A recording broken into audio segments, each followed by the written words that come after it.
guardada no meu coração,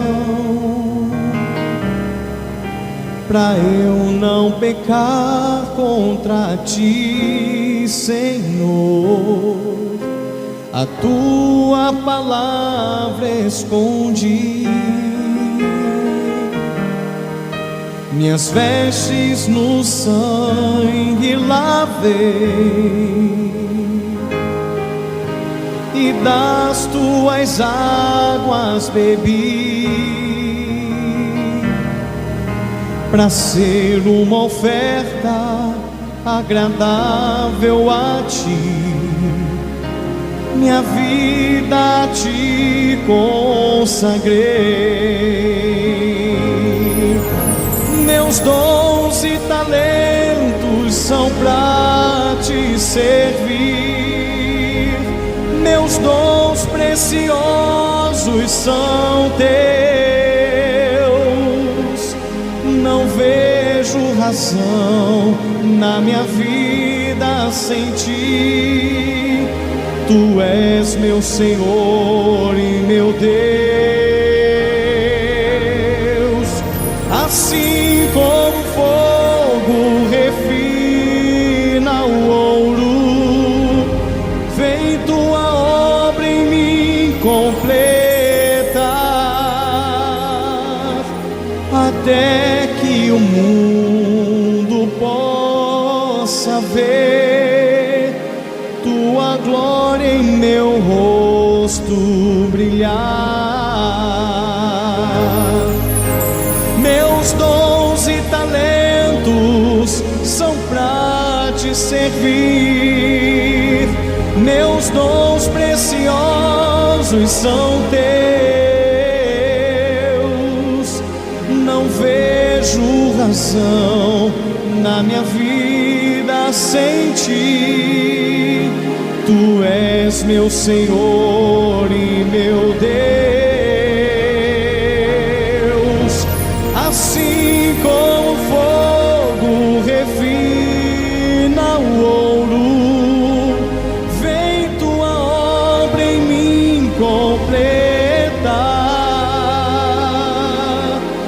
até que o mundo possa ver tua glória em meu rosto brilhar. A tua palavra escondi, guardada no meu coração,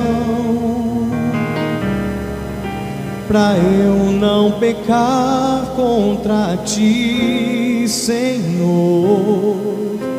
A tua palavra escondi, minhas vestes no sangue lavei, e das tuas águas bebi,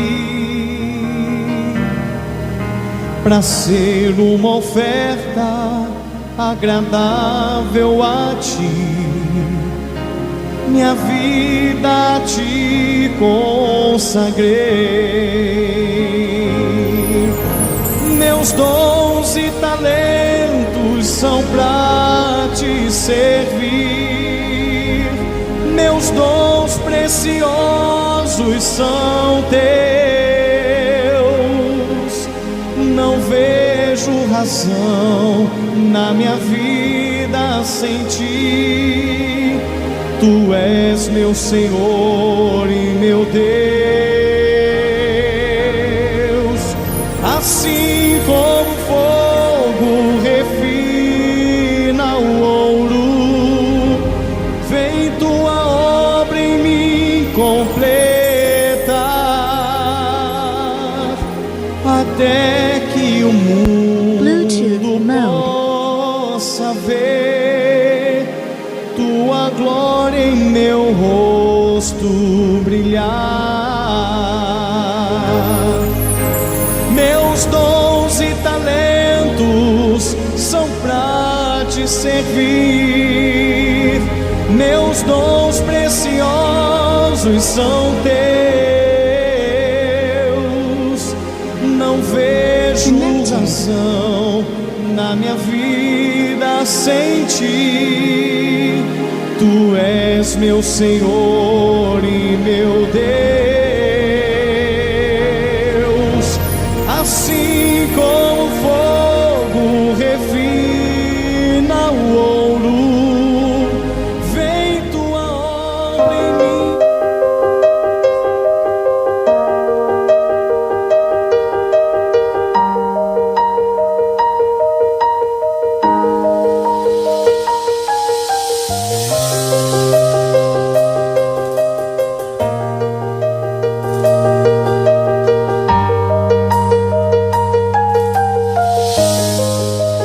Vou me levantar e abrir a minha porta e esperar o meu amado chegar. Quando ele chegar, vou convidá-lo para entrar em minha casa. Isso é tudo que preciso. Isso é tudo que mais quero. Estou desesperado a ter sua presença em minha vida, em minha casa. Entra em minha casa, vem cear comigo. Sua presença sempre foi meu prazer. Fique à vontade, sem pressa de ir embora. Se quiser pousar, minha casa é seu lugar.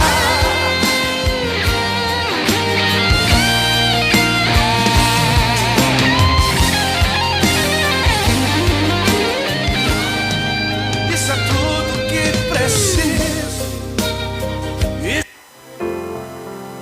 Boa noite, povo de Deus, a paz do Senhor Jesus. Dê uma linda salva de palmas ao único que é digno de toda a glória, ao Rei dos Reis, Jesus Cristo, nosso Senhor, que em breve virá com as nuvens. Diga assim seja. E a igreja tem que se lembrar disso todos os dias. O motivo de estarmos aqui é ser preparados para a volta do nosso Rei. É para aprender como viver sendo governado pelo reino dos céus e não pelo reino do mundo, pelo reino dos homens ou por esta carne pecaminosa, cheia de concupiscências. Quem entende? Abra sua Bíblia, por gentileza, no Evangelho de Lucas. Pode se sentar, em nome do Senhor Jesus. Evangelho de Lucas, capítulo 5, versículo 31. Muito boa noite, a paz do Senhor Jesus a todos que estão assistindo ao culto diretamente aqui da cidade de Santa Bárbara. Que Deus, por intermédio desta reunião, possa falar contigo, possa te transformar, possa te encher do seu espírito, lhe ensinando qual é o caminho, a verdade e a vida, para que possamos ser introduzidos no reino dos céus, pois esta é a meta da palavra de Deus. Amém? Irmãos, hoje nós iremos participar da Santa Ceia. Amém? E nós já vamos fazer isso agora no início. Porém, antes de eu lhe servir a Santa Ceia, eu quero ter um pouquinho da sua atenção. Eu quero que você entenda que não é porque o pastor ensina de uma forma diferente das 99% das igrejas que há no Brasil, que o pastor está te ensinando de uma forma errada. Por quê? Porque a maioria das igrejas ensinam que você deve se examinar, e se você encontrar um pecado, você não deve participar da Santa Ceia. E este ensinamento não procede de Deus. Esse ensinamento é um ensinamento que procede de Satanás dentro das igrejas. Porque Satanás quer tirar Jesus Cristo de você. E se você não tiver o Senhor Jesus Cristo, você fica debilitado, debilitada. Quando o apóstolo Paulo, ele ensinou: examine-se pois a si mesmo. Sabe o que ele estava dizendo, seu Maurício? Ele estava dizendo o seguinte: se examina aí agora. Para pensar qual é o motivo pelo qual o Senhor Jesus hoje ele tem que ser partido por você. Se examine aí agora e reconheça que Jesus Cristo morreu porque você é pecador e você precisa, carece de misericórdia. Irmãos, se nós não temos pecado, por que Jesus teve que morrer, dona Cíntia? Olha que bobice, ingenuidade, loucura. Porque se você não tem pecado, toma a Santa Ceia. Mas Jesus morreu, foi para quem tem pecado ou não tem? Olha o que está escrito aí nesse versículo agora, ó. Respondeu-lhes Jesus: os sãos não precisam de médico, e sim os doentes. Não vim chamar justos, e sim pecadores ao arrependimento. Evangelho de Lucas, capítulo 5, versículo 31. Os sãos não precisam do que, igreja? Evangelho de Lucas, capítulo 5, versículo 31. Algumas pessoas estão achando, acha aí, é muito importante que você veja isso na sua Bíblia. Indiferente se você nos assiste e é de outra religião e tem uma Bíblia em casa, abra a sua Bíblia. Eu não estou pregando placa, eu não estou pregando religiosidade, eu estou pregando a palavra de Deus. O Espírito Santo me ungiu para isso. E a gente vai fazer um barulho nessa terra até Jesus voltar. Quem está entendendo? Olha o que o Senhor Jesus Cristo disse: os sãos não precisam de médico, e sim os doentes. A Santa Ceia, olha aqui para o pastor, é um remédio. O corpo de Cristo, o sangue de Cristo é um remédio para nós que estamos doentes por causa do mundo, por causa do pecado. E quando a gente come do Senhor Jesus, bebe do sangue de Cristo, Cristo é formado dentro de nós. Mas aí a igreja vira para o povo e fala: se você tem pecado, não toma ceia. Não, meu irmão, se você tem pecado e você não quiser sair do pecado, aí não tome a ceia. Mas se você tem pecado e você se arrepende do pecado, se você está doente e você veio buscar o médico dos médicos nessa noite, o médico dos médicos está ao teu alcance.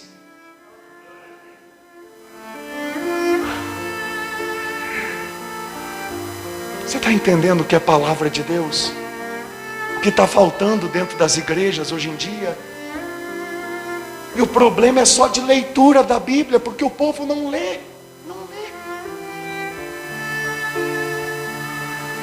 Eu não vim chamar justos. Bom, os irmãos são provas, né? Ficar bonitinho, alinhadinho para os irmãos, mas não adianta, eu não consigo. Pode jogar numa cadeira aí, não tem problema não. Não é paletó, não é gravata, não é camisa que faz a gente de Deus, é o coração segundo os planos de Deus nessa terra. Sabe por que eu estou usando camisa, gravata? Hoje eu fiz um vídeo lá para convidar o povo de Belo Horizonte para o culto, sabe por quê? Porque nós somos pescadores de homens. Então eu estou meio que me camuflando como esses pastores herege, para a pessoa não tomar um susto. Amanhã depois eu estou aqui de calça jeans, tênis, camiseta polo, fazendo culto na mesma unção e na mesma sabedoria da palavra de Deus, mostrando para você que não precisa de nada disso, dessas heresias, aparência. Precisa ter um Espírito Santo vivo dentro de você, ter o Espírito Santo vivo dentro de você. Quem entende isso? Olha o que Jesus Cristo disse: eu não vim chamar justos, e sim pecadores ao arrependimento.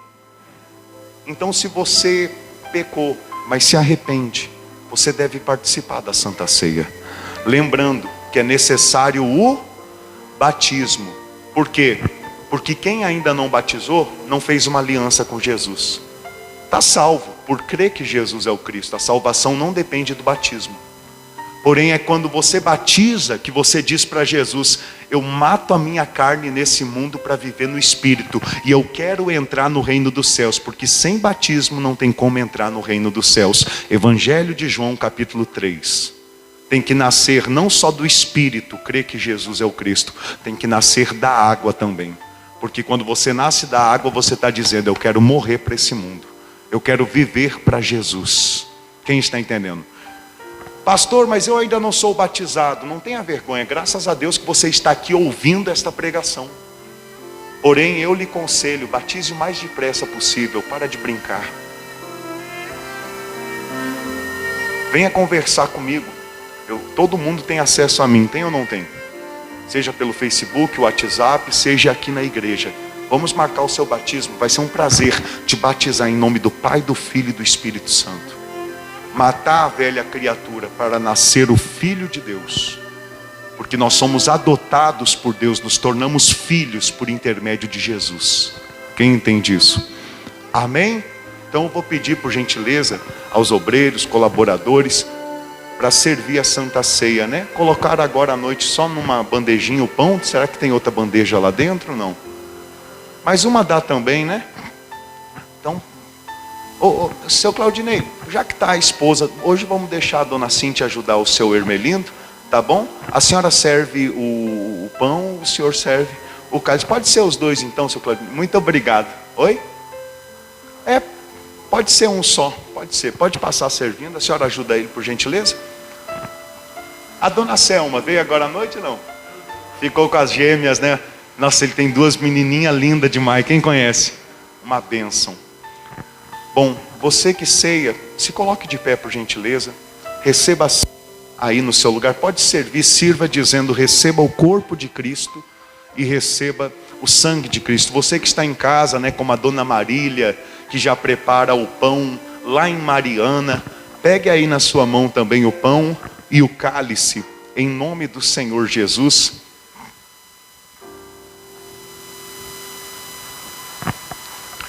Talvez alguém diga: pastor, e preste muita atenção nisso enquanto os obreiros, eles servem o pão e o suco. Você que está em casa também, preste muita atenção nisso. Talvez alguém diga: pastor, então do jeito que o senhor está pregando, eu posso pecar, pedir perdão, pecar, pedir perdão e não perco a salvação. Irmãos, olha tudo que aquele filho pródigo fez. Tudo. Gastou a metade da herança do pai com prostitutas, festas, drogas, bebidas. Quando ele voltou, o pai estava como? De braço aberto. Então sim, se você pecar amanhã e se arrepender de novo, o Senhor vai te perdoar. Só que entenda, toda vez que você está pecando, você está colocando um cravo no corpo do Senhor Jesus. Toda vez que você está pecando, o Senhor Jesus, Ele está sofrendo por você, porque a morte dele lá na cruz foi por causa do meu e do seu pecado. Eu vou te dar não converse agora, por favor. Eu vou te dar um exemplo, em nome do Senhor Jesus, e eu peço que você preste muita atenção nesse exemplo. Amém? Quem está prestando atenção? Imagina que você pegou dinheiro com agiota, imagina. Um dinheiro impagável. O que é um dinheiro impagável para você? Que você não tem condição de pagar. Vamos dizer aí 100 mil reais. Imagina, você pegou 100 mil reais emprestado. Quando chegou o dia do pagamento, você se escondeu. Você saiu da sua casa e foi para a casa da sua mãe se esconder do agiota. Porque a fama desse agiota é muito ruim. Muito obrigado em nome do Senhor Jesus. Os irmãos também recebam o corpo. Eu tenho aqui. E recebam o sangue. Podem servir. E o agiota foi atrás de você na sua casa, não te encontrou. E daqui a pouquinho foi lá na casa da tua mãe te procurar. Você está lá no segundo andar da casa da sua mãe, ela está no primeiro. E daqui a pouco o agiota chega batendo na porta, não é nem com a mão, é com a coronha da arma. Pá, pá, pá. A sua mãe abre a porta desesperada: que barulho é esse? o agiota pergunta: cadê seu filho? Ou então sua filha? Cadê o que me deve? Você escuta gritaria e você desce lá embaixo. Quando você desce, você vê que é o agiota que veio cobrar a dívida. Nesse momento o agiota te pergunta com a arma na mão: está com o meu dinheiro? Você vira e diz: não, eu não tenho como te pagar. Na hora ele pega da arma, aponta em você e atira. Só que quando ele atira em você, a tua mãe pula na frente e toma um tiro no coração por você. Entenda, foi exatamente isso que Jesus Cristo fez morrendo em nosso lugar. Nós não temos como livrar a nossa alma do inferno, pagar o preço do pecado de Adão e dos nossos pecados. Nós não temos como. Então Jesus Cristo aceitou a missão de Deus de pagar o preço do pecado no meu lugar e no seu. Agora pare e pensa comigo. Se você viveu uma experiência horrível como essa, de ver ali a sua mãe, a pessoa que você mais ama, morrendo por você por causa de uma dívida, você teria cara de pau de contrair novas dívidas? Depois de uma experiência dessa, você acha que a pessoa que viu um familiar morrer, na hora que o agiota deu o tiro, a mãe se meteu na frente, tomou o tiro no coração e o agiota disse: agora a sua dívida está paga, virou as costas e foi embora? Você acha que aquele filho que viu a mãe morrer com um tiro no coração por ele, ou então por ela, seria capaz de contrair novas dívidas? Depois de uma experiência dessa, me responda. Seria capaz? Você seria capaz? Quando você se conscientizar que foi isso que Jesus fez por você, você para de criar dívida com o pecado. Você para de casinho com a fornicação, com a avareza, com a mentira, com o palavreado obsceno, com tudo aquilo que agrada a carne e o mundo. Você deixa o Espírito Santo te transformar. Agora, enquanto você não entende o que Jesus fez por você, você fica vivendo assim. Quem está entendendo? Então a Santa Ceia é a gente entendendo que Jesus teve que morrer pelos nossos pecados. A consciência para mim não pecar é para que eu seja o desfrute de Deus nessa terra. Eu quero que Deus tenha prazer na minha vida. Você quer que Deus tenha prazer na sua vida? Só depende de você. Quem entende? O Senhor Jesus, primeiramente na presença dos discípulos, ele tomou o pão, ele levantou ao alto e disse: graças a Deus. Então ele partiu dizendo: isto é o meu corpo que eu dou por vós. Diga graças a Deus. Se alimente do corpo do Senhor Jesus Cristo agora.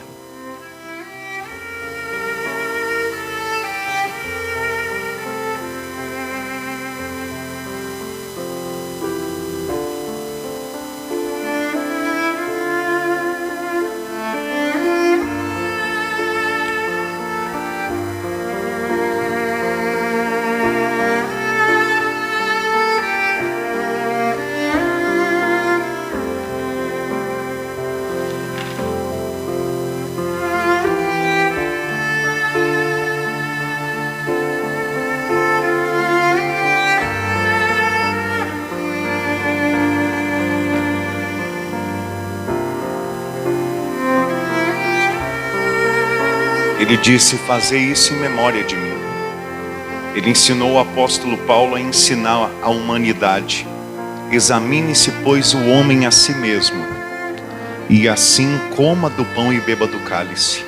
É para você se examinar, você encontrar qual é o motivo que Jesus Cristo morreu por você. Qual o pecado que você precisa de misericórdia, de perdão. E quando você encontra, você reconhece que é falho e pecador e carece da misericórdia de Deus. Então é a hora de você comer do seu corpo e beber do seu sangue. Por semelhante modo, depois de haver ceado, o Senhor Jesus levantou o cálice aos céus.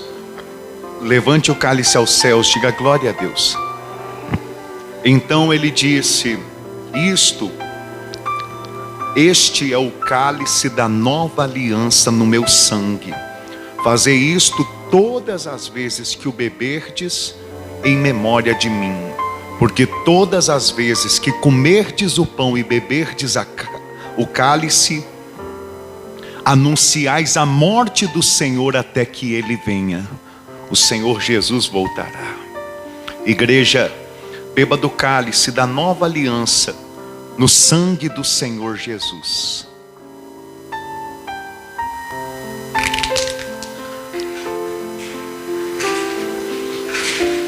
Glórias ao Senhor, poderoso Deus. E agora, lavada dos seus pecados, das suas iniquidades, adore a Deus. Nada pode te impedir de falar com Deus nesse momento. Diga ao Senhor: eu te amo. Diga: o Senhor é maravilhoso. Diga: o Senhor é o Deus da minha vida, o Deus da minha salvação. Eu estou aqui para o teu desfrute, para a tua glória. Diga: eu vim aqui te cultuar. Aí na sua casa, diga: eu participo desta reunião, porque sem o Senhor eu não sou nada. Sem o Senhor eu não posso viver. Vem, Senhor. Vem com a tua graça, com a tua misericórdia e trabalha em nossas vidas. Vem erguer do pó o desvalido e do monturo necessitado. Vem transformar a nossa forma de viver. Vem transformar a nossa forma de agir. Vem transformar a nossa forma de pensar. Nós pedimos ao Senhor: transforma a nossa mente. Nós queremos ser o filho que te agrada. Nós queremos cumprir a tua vontade. Receba a nossa adoração. Receba a nossa vida. Viemos buscar o teu reino. Viemos buscar a tua vontade. Viemos buscar o teu conhecimento, a sabedoria do alto. O Senhor nos conhece, igreja. O Senhor nos ama. O Senhor nunca nos abandona. Ele disse: aquele que vem até mim, de forma alguma eu o lançarei fora. Eu preciso, antes mesmo de falar, me ama. me ama. E o seu amor é bem maior Teu amor é bem maior do que eu posso imaginar. do que eu possa imaginar. Não quero ser Não quero ser só apenas o teu servo. só apenas o teu servo. Quero atrair o teu olhar de amor, Teu Senhor. olhar de amor, Senhor. Eu venho a ti Eu venho a ti, como filho que te ama. filho que te ama. Diga para o Senhor: tudo que eu Eu quero quero é estar perto de ti. estar perto de ti. Então se lance nos braços do Senhor. Nos teus braços eu quero descansar. Correndo irei pra te abraçar, meu Pai. Tu és a minha herança, meu Pai, a ação da minha vida.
descansar. Correndo irei. Correndo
não tá mandando áudio.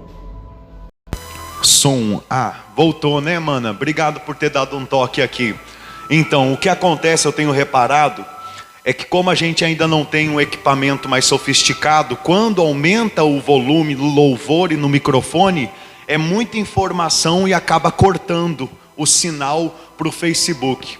Mas em nome do Senhor Jesus, nós vamos ter futuramente um equipamento melhor, porque para o reino dos céus tem que ser o melhor. Amém, igreja? Abra sua Bíblia no livro de Apocalipse, no capítulo 1, no versículo 11. Apocalipse. Hoje nós vamos dar início ao estudo do capítulo 2 e 3. Amém? Porém, há um esboço, um resumo do capítulo 2 e 3 no versículo 11 do capítulo 1. Amém? Apocalipse, capítulo 1, versículo 11. sem nenhuma explicação. Está tudo certo o áudio aí para você que está em casa? Está dando para ouvir certinho? Deixa eu mandar uma boa noite aqui para quem está conosco. Uma boa noite, dona Lucena. Uma boa noite, dona Heloísa, dona Ircilene, seu Carlinhos, dona Rai, dona Marília. Uma boa noite, mana, né, Graziele. Boa noite, mãe, dona Sandra, seu Fabrício Odilon, seu Antônio. É um prazer enorme estar na presença de Deus junto com todos vocês.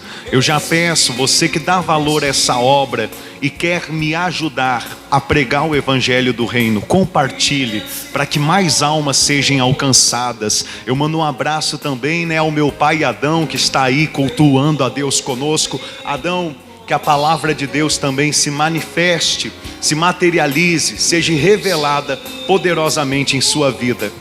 Quem encontrou, diga glória a Deus. Incline o seu rosto, feche os seus olhos. Poderoso Deus, muito obrigado por esta oportunidade de estar na tua casa. Nós não estamos aqui de brincadeira, de hobby, de passatempo. E nem estamos aqui, Senhor, para buscar as coisas materiais. Estamos aqui para buscar o reino dos céus. Estamos aqui porque temos sede da verdade. Estamos aqui porque cansemos de ser enganados, explorados e sustentar impérios de homens. Nós queremos viver para a tua obra. Queremos viver para o teu querer. Queremos viver para tua vontade, para o teu prazer, para o teu desfrute nessa terra. Diga: Senhor Jesus, me revela a tua palavra, para que eu consiga andar no caminho apertado, passar na porta estreita e entrar no reino dos céus. Amém e graças a Deus. Amém, igreja. Irmãos, bom, eu ia falar algo aqui, mas não compete falar hoje. O Espírito Santo já me deu um toque. Eu ia dizer assim: vocês estão de parabéns, vieram hoje para buscar de fato o reino dos céus. Amém? Mas na verdade há alguns no nosso meio que ainda só tem força para vir na igreja quando tem Santa Ceia. Mas o Senhor vai transformar a tua mente e vai te ensinar que mais importante do que a ceia é viver para Deus todos os dias. Amém? Claro, temos que levar em consideração a pandemia, as lutas. Eu falo dessa forma principalmente para aquela pessoa que trabalha todos os dias. Mas quando é para ir na igreja, falta força. Isto ainda é falta de maturidade, é falta de espiritualidade na presença do Rei. Amém? O Senhor está transformando a nossa mente. Outra hora, o que nos movia para vir na casa de Deus? Promessas, e mais promessas mundanas, materiais, humanas, passageiras. Hoje, você que tem vindo nas reuniões, você vem por quê? Porque você tem sede da palavra. Porque você sabe que há algo novo do Espírito Santo para te ser revelado. Porque você entende que ainda há muito para a gente aprender e o caminho para a gente seguir.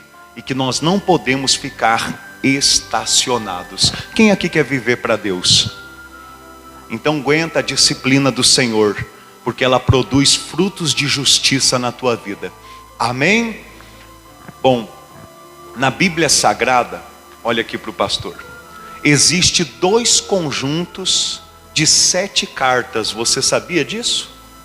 Há 2 conjuntos de 7 cartas na Bíblia Sagrada.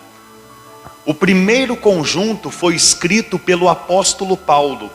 E o primeiro conjunto são as epístolas aos Coríntios, conta como uma, aos Romanos, aos Efésios, aos Filipenses, aos Tessalonicenses, aos Colossenses e aos Gálatas. Estas são as 7 primeiras epístolas que há na Bíblia Sagrada, quando a igreja estava sendo formada nessas cidades, quando a igreja vivia uma vida normal, de primeiro amor na presença de Deus. Amém?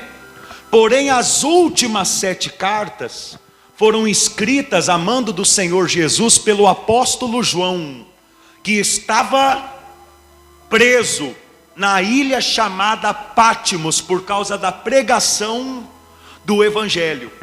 Quando ele recebeu essa revelação da parte do Senhor Jesus, já estava no ano 90 a 95 depois de Cristo, para a tristeza dos amilenistas, para a tristeza deles, porque eles falam que Jesus voltou no ano 70, quando Jerusalém foi sitiada, quando o templo de Jerusalém foi destruído. Tem uma corja aí de safado, mentiroso no nosso meio, que falam que Jesus já voltou. Olha só que loucura. Sendo que até o livro de Apocalipse foi revelado 90 anos depois do nascimento do Senhor Jesus. E o que aconteceu foi 70 anos depois. Está entendendo? Então já tenho que te liberar essa sabedoria para amanhã depois você não ser enganado. Porque hoje em dia há muita asneira na internet. Se você não tiver um mentor que conhece a verdade com o Espírito Santo, você acaba sendo enganado. Amém? Para você ter ideia, eu conheço pastores que hoje acreditam que Jesus já voltou. E era pastor o camarada. Isso daí é só para comprovar que tem muito pastor que é leigo, que não conhece nada de Bíblia. E qualquer um que vem com uma doutrina mais rasa, já acaba arrebatando aquele coração. As igrejas, 90 anos depois do nascimento de Cristo, cerca de 60 anos depois da sua ressurreição, já estavam começando a ficar degradadas, anormais, estavam perdendo o primeiro amor, estavam se envolvendo com as coisas mundanas, estavam deixando o reino dos céus em segundo, em terceiro, em quarto, em último lugar. Então o Senhor Jesus, ele teve a necessidade de enviar essas 7 epístolas, 7 cartas, que nós vamos estudar nos próximos domingos. Agora talvez você me pergunte, pastor, mas então existe apenas 7 igrejas, porque o Senhor Jesus mandou apenas 7 cartas? Bom, na época que foi escrito o livro de Apocalipse, já existia mais de 40 igrejas na Ásia. Quem está entendendo? Visto que Apocalipse, você nunca deve esquecer disso, é um livro de revelações e também números simbólicos. Na Bíblia Sagrada, o número 7 fala da completude de Deus. Então, por intermédio dessas 7 cartas, o Senhor, ele fala com todas as igrejas, e não é à toa que no último versículo de cada carta, o Senhor diz assim: quem tem ouvidos, ouça o que o Espírito diz às igrejas. Quem está entendendo? Então é para todas as igrejas, mas por que 7? Pergunta para mim, por que 7? Para você entender isso daqui, vai ser mais fácil você que viu ou ouviu a pregação de sexta-feira. Porque sexta-feira, Deus revelou a Daniel todo o governo humano nessa terra até Jesus voltar. E revelou a Daniel como um sonho, como uma visão, perdão. O sonho foi para Nabucodonosor, mas a visão foi para Daniel, como uma imagem, uma estátua com a cabeça de ouro, com o peito de prata, com o ventre de bronze, com as pernas de ferro e com os pés de lodo, de barro com ferro. O Senhor revelou isso a Daniel e falou: isso daí é o que vai acontecer nesse mundo, até uma pedra ser cortada sem auxílio de mãos humanas, atingir os pés da estátua e quebrar toda a estátua. Então essa pedra vai se tornar uma mão que existirá, reinará eternamente. A pedra é Jesus. Sabe o que é a estátua? É o governo humano. Sabe onde começou o governo humano? Lá em Gênesis capítulo 10, onde fala da Torre de Babel, que mais tarde veio a se transformar a Babilônia de Nabucodonosor. O próprio Daniel disse: tu, ó rei, é a cabeça de ouro, depois de ti virá o reinado da prata. Sabe quem foi o reinado da prata que tomou o poder de Nabucodonosor? Os medos e persas. Depois deles virão outros. Sabe quem foi o outro? Alexandre o Grande, a Grécia. Depois do ventre, da barriga e do quadril, do ventre do quadril de prata, virão as pernas de ferro. Sabe quem são as pernas de ferro? Quem reinou depois de Alexandre o Grande? O Império Romano. Hoje quem reina é o Império Romano em todo o mundo? Ou cada país tem um governo? Cada país tem um homem da sua linhagem que governa. É o Império Romano ou cada país tem um governador, um presidente, um ditador? E esses governadores que tem por aí pelos países representam o barro, os povos que estão governando, não é mais um.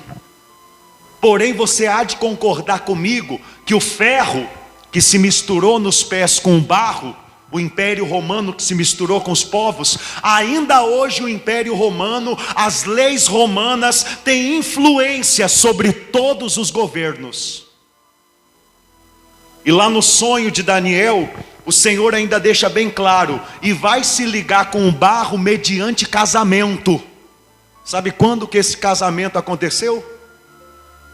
No 4º século depois da ressurreição do Senhor Jesus, no ano 400, quando o Império de Roma deu o favor imperial à Igreja de Cristo e tornou a Igreja de Cristo, a religião, o cristianismo, a religião do Império Romano. O Império Romano casou com a Igreja. Sabe o que nasceu daí? O sistema papal, a Igreja Católica Apostólica Romana. E você há de concordar comigo que a Igreja Católica influencia em todos os governos nesse mundo. Se você parar para pesquisar um pouquinho como esse Papa que está lá agora, Francisco, ele tem agido, ele tem se reunido com os homens mais poderosos, bilionários da face dessa terra. Ah, pastor, mas por que isso? Porque está preparando a cama para o anticristo. Sabe o que o Papa Francisco disse uns dias atrás? Pegou uma cruz e falou: esse daqui é a história do fracasso de la cruz. Chamou o que Jesus fez na cruz de fracasso. Sabe o que ensina lá dentro da católica? Que você tem um santo para cada dia. Que assim como Jesus é Deus, Maria é uma deusa. E você deve pedir a ela para Jesus te ajudar. Sabe como que a Bíblia chama isso? Vinho da prostituta, que os povos, as nações estão embriagadas. Em cada carta dessa, assim como naquela imagem do sonho a Nabucodonosor, Deus ele revelou o governo dos homens até a volta de Jesus. E você há de compreender que agora nós estamos nos pés, aonde o ferro se fundiu com o barro. Da mesma forma, aqui em Apocalipse, o Senhor Jesus revelou ao apóstolo João toda a história da igreja até Jesus voltar em 7 etapas. O quê? Eu ia descer, não, vou fazer aqui, ó. Em 7 passos. 1, 2, 3, 4, 5, 6, 7. Cada carta profeticamente representa um estágio da igreja de Jesus, da fé cristã na face dessa terra. E eu vou conforme irmãos, eu vou entregar tudo. Conforme a gente for estudando, eu vou te dar datas, eu vou te falar de acontecimentos na história, e você vai entender as cartas do Apocalipse como o Senhor me revelou. Quem está entendendo? E quando você entender, você vai ver que não é contraditório ao sonho de Nabucodonosor. Como no governo humano nós já estamos no último estágio, só falta a pedra vir e atacar os pés e destruir o governo humano e reinar no lugar, a pedra é Jesus Cristo. Assim também nas cartas nós já estamos na última. Já se cumpriu a última. É só questão do tempo da dispensação da graça acabar e Jesus Cristo arrebatar os crentes vencedores e dar-se-á início à grande tribulação. Está entendendo como não é brinquedo? Outra coisa que eu quero te revelar, versículo 11. Diz assim, o Senhor Jesus dizendo, Apocalipse capítulo 1, versículo 11. O que vês, escreve em livro e manda às 7 igrejas, Éfeso, Esmirna, Pérgamo, Tiatira, Sardes, Filadélfia e Laodiceia. Essas 7 igrejas são também 7 cidades. E Deus, olha aqui para o pastor, olha aqui para mim, por favor. Deus, Ele não escolheu essas 7 cidades em vão. Deus escolheu dentre todas as cidades que tinham igreja na época, escolheu essas 7 cidades por causa do nome de cada uma delas e do que estava acontecendo na igreja daquela cidade. Olha só a palavra de manhã que o Senhor me ajudou, não é casualidade, é a... Olha só a coincidência divina. O nome da cidade já fala a situação que a igreja na cidade está, e também já revela cada etapa da situação que as igrejas iam viver. Para você ter uma ideia, Éfeso, no grego, quer dizer desejável. E a igreja de Éfeso representa a igreja do primeiro século, que o Senhor Jesus ainda desejava ela, tinha expectativa nela. Ela já estava começando a se corromper, mas as obras dela eram obras muito boas. Quem está entendendo? Essa é a primeira, Éfeso. A segunda é Esmirna, que representa que quando a igreja no início, no final dos séculos, do primeiro século, do ano 50 ao 100, depois de Cristo, começou a expandir, crescer, Roma, o governo dos homens, começaram a massacrar a igreja. Começaram a matar os cristãos, crucificar, queimar, enforcar na praça, perseguir, prender. Quem está entendendo? Começaram a usar os cristãos, como o apóstolo Paulo fala, de espetáculo deste mundo, levando os crentes, as famílias, os filhos pequenos à arena para serem comidos na frente do povo por bestas feras, por leões, tigres, ursos. Tudo isso aconteceu. Pisa aí nessa terra, pisa aí, para você ver que o negócio é sério. Aqui nessa terra, aqui, tudo isso já aconteceu. E você, crente, dormindo no ponto, não dando valor para a palavra de Deus, vivendo uma vida como se Jesus não fosse voltar. Acorda, crente. Muitos cristãos, desde o final do primeiro século até o quarto século, 300 anos, foram perseguidos, foram mortos, famílias foram dizimadas por causa da fé em Jesus. E Esmirna quer dizer mirra, e mirra é um elemento que fala da morte, de embalsamar um corpo. Então Esmirna é o tempo da igreja que o povo estava morrendo pela fé em Jesus Cristo.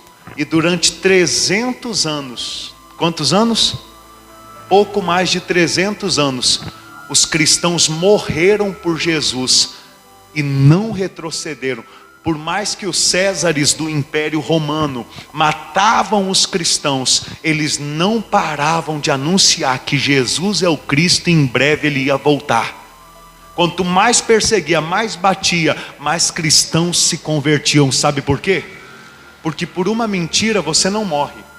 Por uma mentira não, mas por uma verdade, você que é sincero, você morre. Por uma verdade, sim. Quem está entendendo? Satanás tentou de toda a forma calar os cristãos, matando eles. Conseguiu? Conseguiu? Aí adivinha o que ele fez? Mudou a estratégia. Você conhece uma frase aí no mundo que diz assim: se não consegue vencê-lo, junte-se. Então Satanás mudou a estratégia, mudou o coração de Constantino, um César da época, dos anos 400, Constantino, conhecido como o Grande, e colocou no coração de Constantino aceitar os cristãos, dar o favor imperial e fazer da igreja de Cristo se tornar a religião do Império Romano. Mudou a estratégia. A próxima carta depois de Esmirna é Pérgamo. E sabe o que quer dizer Pérgamo em grego? Adivinha? Casamento. Olha que revelação extraordinária. Bom, se você está entendendo, você está ficando arrepiado aí dentro do seu coração. Porque quando eu comecei a entender tudo isso daqui, eu fiquei, meu Deus do céu, Jesus amado. Como que eu já conheço a Bíblia em 10 anos e não sabia de nada disso? Por isso que não tinha força para viver uma vida para o reino dos céus. Vivi uma vida para o meu ventre. Porque quando você começa a entender as grandezas de Deus, você começa a entender o quanto está próxima a sua vinda e o quanto a sua palavra é verdadeira. Pérgamo em grego quer dizer casamento, e representa o 4º século, quando a igreja casou com Roma. Aí sabe o que veio depois? A igreja de Tiatira. Sabe o que quer dizer Tiatira? Quer dizer apostasia, apóstata. Uma igreja que por estar casada com o mundo abandonou a fé. Você já notou que quanto mais perto você fica das coisas carnais e mundanas, menos fé, menos desejo de buscar a Deus, menos força para gastar o seu tempo com o Espírito Santo você tem? Foi o que aconteceu com o povo daquela época. Sabe o que Constantino começou a ensinar e determinar? Que todos no Império Romano eram para se batizar. Por quê? Porque assim como existia o governo dos homens, agora eles começaram a implantar um governo, um sistema dentro da igreja. Agora a igreja não era mais uma comunidade, a igreja era um sistema. E começaram a levantar padres, bispos, arcebispos e o Papa. Sabe quem foi os primeiros papas da história? Vai pesquisar no Google. Isso daqui é história.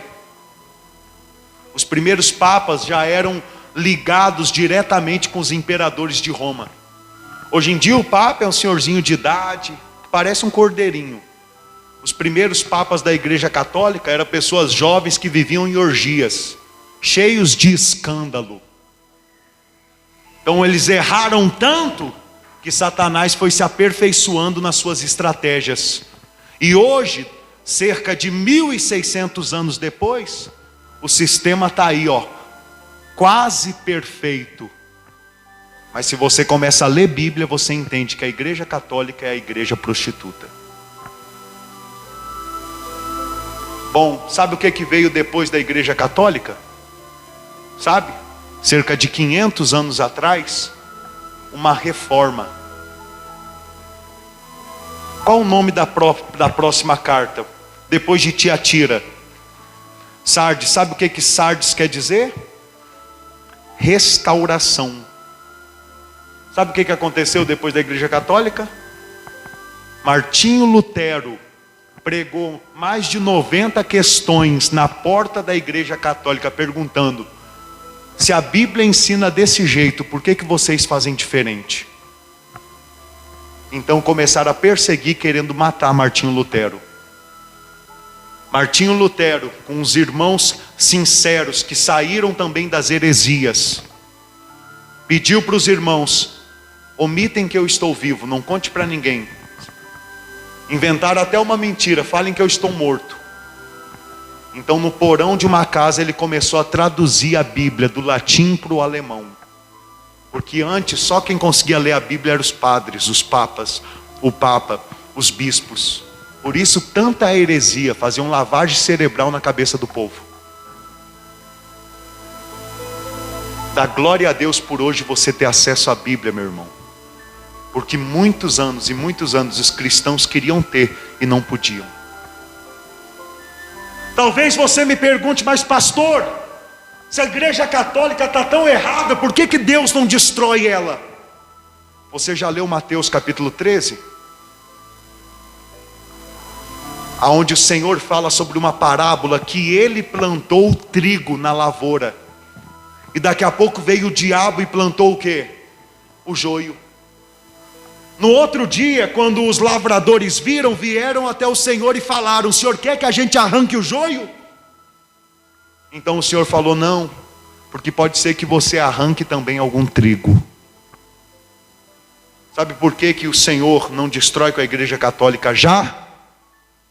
Porque tem muita gente certa no lugar errado. Tem muita gente certa no lugar errado. Tem muita gente católica que é melhor do que as pessoas que estão em igreja evangélica. Você sabia disso? Tem muita gente católica que você vai falar para a pessoa do Senhor Jesus e a pessoa vai te dizer: Ele é o Filho de Deus e eu amo Ele. Se a pessoa pratica alguma heresia, tem alguma imagem dentro de casa, é porque foi ensinado errado, mas o Espírito Santo já está dentro da pessoa, trabalhando no seu coração. E digo mais, existe aí agora uma igreja católica, né, chamada Renovação Carismática. Sim ou não? Sim ou não? Sabe o que é a renovação carismática? É um bando de católico querendo ser crente, mas não sabe como. Eles estão incomodados com a heresia, mas ainda não alcançaram uma pregação como essa para abrir os seus olhos e entender o que está em Timóteo, 1 Timóteo capítulo 2, versículo 5. Porquanto existe um só Deus e um só mediador entre Deus e os homens, Cristo Jesus, o qual morreu por nós e ressuscitou ao terceiro dia. Quem está entendendo? Palavra, irmãos, venha na igreja por causa de palavras. Hoje eu não vou nem ter como pregar a primeira carta. Eu posso fazer um esboço com os irmãos, uma leitura rápida, mas a pregação de carta após carta vai começar na semana que vem. Deus abençoe que a gente consiga uma por semana. Se não conseguir, gasta 2 semanas nela. O importante é você conhecer Bíblia, é você entender que tudo isso daqui já aconteceu. Já aconteceu, a gente vive o tempo do fim. A igreja católica, ela não acabou, ela foi reformada, alguns irmãos reformaram, mas ela continua até a última metade da grande tribulação, quando a palavra de Deus fala em Apocalipse 16, Apocalipse 17, que o anticristo vai destruí-la. Mas até lá, ela ainda será conservada. A mesma coisa é a igreja da restauração de Martinho Lutero, que são as igrejas evangélicas que tem pelo mundo todo, inclusive aqui no Brasil, aqui em Minas Gerais. São igrejas reformadas. Só que houve um problema. A igreja saiu do sistema, mas o sistema não saiu da igreja. E por mais que tenha melhorado em muita coisa, o sistema continuou o mesmo. Na igreja católica é papa, é arcebispo, é bispo, é padre. E na igreja reformada, restaurada, é apóstolo, é bispo, é mestre, é pastor, é obreiro. E você, para chegar até um, você tem que passar pelo outro, e assim vai. E muitos já entenderam dentro dessas igrejas, já estão embriagados pela heresia. Se eu quero uma bênção maior, eu tenho que ir até o cabeça do ministério, mais ungido, mais abençoado. Isso é o vinho da prostituta. Você quer uma bênção grande? Quem quer uma bênção grande? Entra no teu quarto, fecha a porta e fala com o Senhor Jesus.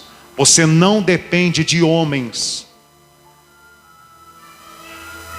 Então, para você entender até aqui, nós vamos continuar que depois da igreja da reforma, ainda há mais 2.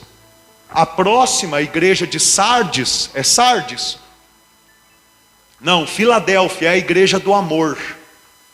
É uma igreja muito semelhante à nossa, que a gente está querendo sair de todo o sistema e servir a Jesus como sã doutrina e com amor, sabendo que todos nós somos irmãos e precisamos cada dia mais de Deus. Quem está entendendo? E por último, vem Filadélfia, que o nome quer dizer o seguinte: aonde o leigo, ele tem voz. Sabe quais são as igrejas de Filadélfia? São as igrejas que começaram como Sardes, reformadas, porém degradaram tanto que agora sobe no altar e qualquer um prega o que está no seu coração, sem conhecer nada de Bíblia, e se torna uma bagunça. Um ensina, quanto mais você grita, mais cheio do Espírito você é. Aí as pessoas gritam, caem, pula. Me mostra na Bíblia. Sabe o que é ser cheio do Espírito Santo? Sabe o que é ser cheio do Espírito Santo? É você ter força para vencer o pecado. É você ter força para pegar convite e sair falando do amor de Cristo, evangelizar. Porque gritar, pular, qualquer show de rock, você acha assim, ó, mundos de pessoas fazendo. Mas aí vem outro e diz: ó, quanto mais você dá, mais Deus te abençoa. E as pessoas, então eu tenho que sacrificar meu tudo. Tudo do ventre. Não é porque quer fazer boa obra, não é porque quer pregar o reino dos céus, é porque quer explorar o povo, enriquecer as custas do povo. Essa é a igreja de Filadélfia, aonde o leigo tem voz.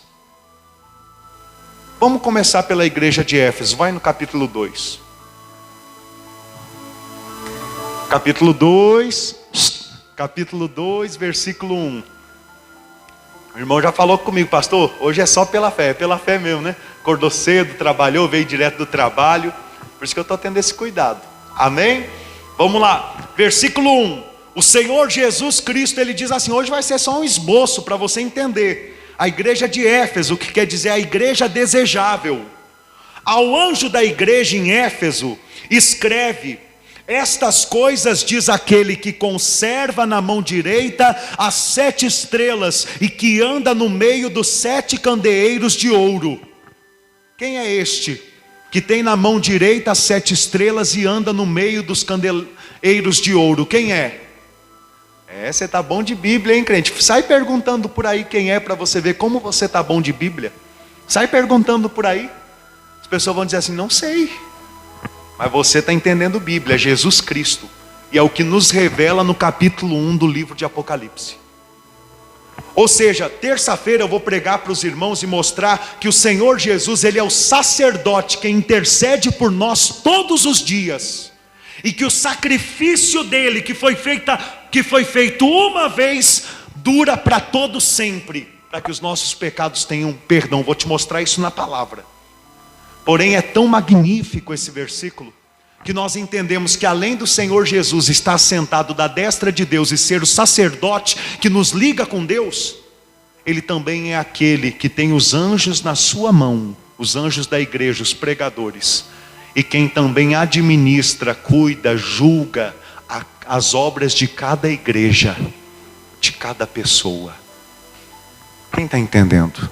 Continuando: conheço as tuas obras, tanto o teu labor como a tua perseverança, e que não pode suportar homens maus, e que puseste à prova os que a si mesmos se declaram apóstolos e não são, e os achaste mentirosos. Olha aqui para o pastor.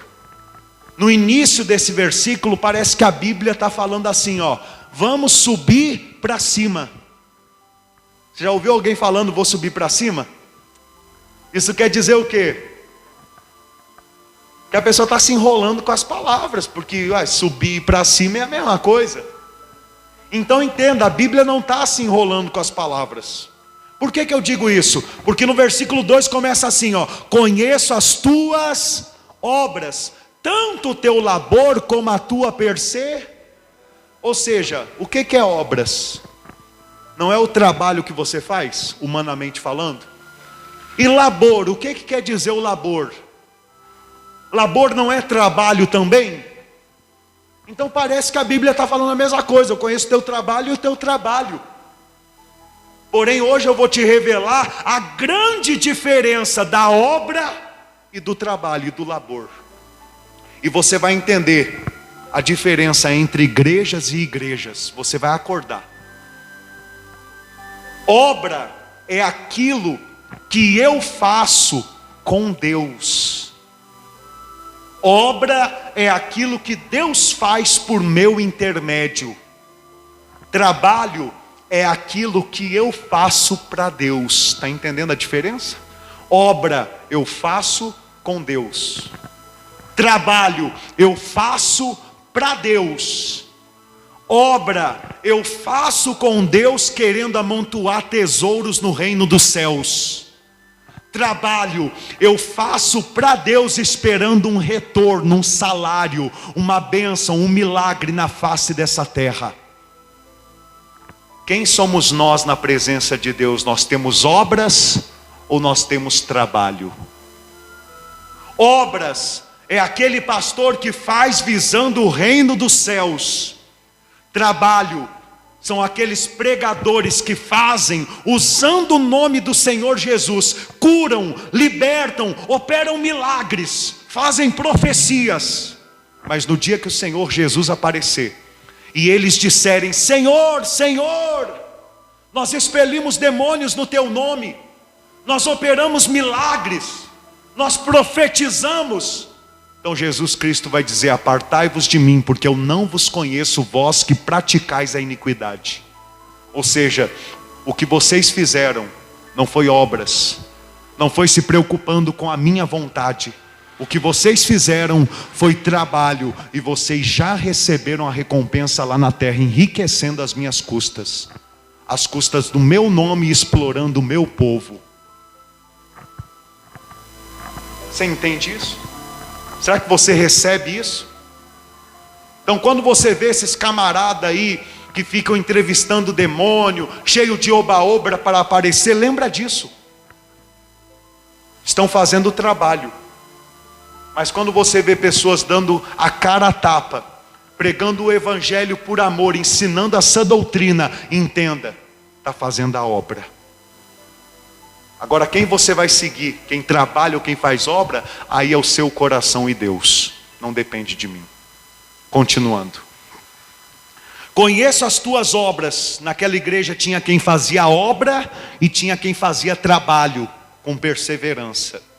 Conheço as tuas obras, tanto o teu labor como a tua perseverança, e que não pode suportar homens maus, e que puseste à prova os que a si mesmos se declaram apóstolos e não são, e os achastes mim. Está vendo por que essa igreja aqui ela é desejável? Está vendo? Porque essa igreja aqui, quando alguém chegava lá querendo meter banca, dizendo que era homem de Deus, que era apóstolo, eles provavam: ah, é apóstolo? Então vem cá, vamos ver se você conhece a doutrina de Jesus. Senta aqui, vamos conversar. Vamos começar pelo ponto mais importante da Bíblia Sagrada no Novo Testamento: salvação. Você que é apóstolo, para ser salvo, o que eu preciso fazer? Aí o camarada tinha que se virar nos 30. Você viu eu pregando Atos capítulo 15? Quem viu? Foram desmascarados pregadores hereges que estavam dizendo que para ser salvo tinha que guardar os mandamentos de Moisés. A maioria dos pregadores aqui no Brasil, pela igreja de Éfeso, seriam desmascarados. A maioria. Indiferente dos milagres que faz, das entrevistas, do show com demônios que vai, das profecias que se cumprem. Indiferente, seriam desmascarados. Porque para a igreja em Éfeso, o que tinha mais valor era a palavra. Irmãos, vou começar a argumentação para ver se você vence a sua carne, né? Já estou vendo o cansaço na cara de alguns, e isso é muito triste para mim, muito triste. Porque só estudando a palavra ontem eu fui até mais de meia-noite, só para chegar aqui e poder pregar essa doutrina para você. Vence a sua carne. Outra hora um pregador que prega muito a palavra de Deus foi pregar num lugar, sabe quantas horas ele pregou? 8 horas. Pergunta se alguém levantou e foi embora ou achou ruim. É porque a nossa igreja ainda é uma igreja fraca, tem que ser fortalecida na palavra de Deus. A gente tem que mudar a nossa mentalidade, a gente tem que sofrer a metanoia, a gente tem que saber cumprir as palavras que a gente fala. Quem quer viver para Deus, você tem que aprender a cumprir isso. Porque esse negócio de viver para Deus, qualquer coisa já te deixa cansado na presença de Deus, é hipocrisia. Se esforce, meu irmão, se esforce. Não vou nem argumentar como um dia você se esforçou para olhar um filme na madrugada, um jogo de futebol. Não tem comparação as coisas espirituais com as carnais, materiais. As espirituais, o valor é muito maior. Vença. Amém? Quem está entendendo? A gente está aqui para brincar? Se for para brincar, vamos fechar a porta para a nossa casa. Se nós não estamos aqui para aprender palavra e para ser o povo de Deus, a princípio da cidade de Santa Bárbara, para onde Deus nos enviar, então não tem por que a gente fazer a obra. Então é trabalho. E trabalho não me importa mais. Trabalho eu fiz 10 anos da minha vida. Agora eu estou fazendo a obra. Quem está entendendo? Continuando. Versículo 3. e tens perseverança, e suportastes provas por causa do meu nome, e não te deixastes Olha só o Senhor Jesus elogiando a igreja de Éfeso. Por isso a igreja de Éfeso é a igreja desejável. Por quê? Porque ela tinha perseverança, ela não se deixava esmorecer, ela passava por provações, mas ela mantinha uma vida com Jesus. Como é você na hora da provação? Para onde você corre? Isso é para todos os irmãos. Para onde você corre na hora da provação? Como um irmão falou para mim uns tempos atrás, né? Eu não conhecia essa expressão, por isso eu vou usar, porque aqui em Minas alguns vão entender melhor. Na hora das magrelas da vida. Quem é você? Como você age? O povo dessa igreja, quanto maior a magrela, mais buscava o Espírito Santo, mais buscava a Deus. Continuando, vamos lá, diz assim, versículo 4: tenho, porém, contra ti que abandonastes o teu primeiro amor. Era uma igreja que o Senhor ainda tinha muita expectativa nela, porém ela estava saindo do primeiro amor. E essa palavra primeiro no grego koiné também é o melhor do amor, que faz a gente entender ainda melhor.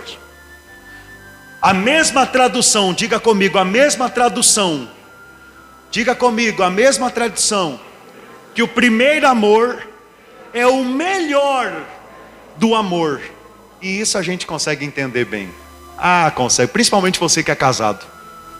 Existe o amor que você tem pelo seu marido, que o marido tem pela esposa, e existe o melhor amor. Existe aquele amor que chega ao dia dos namorados, não é hoje não, né, gente?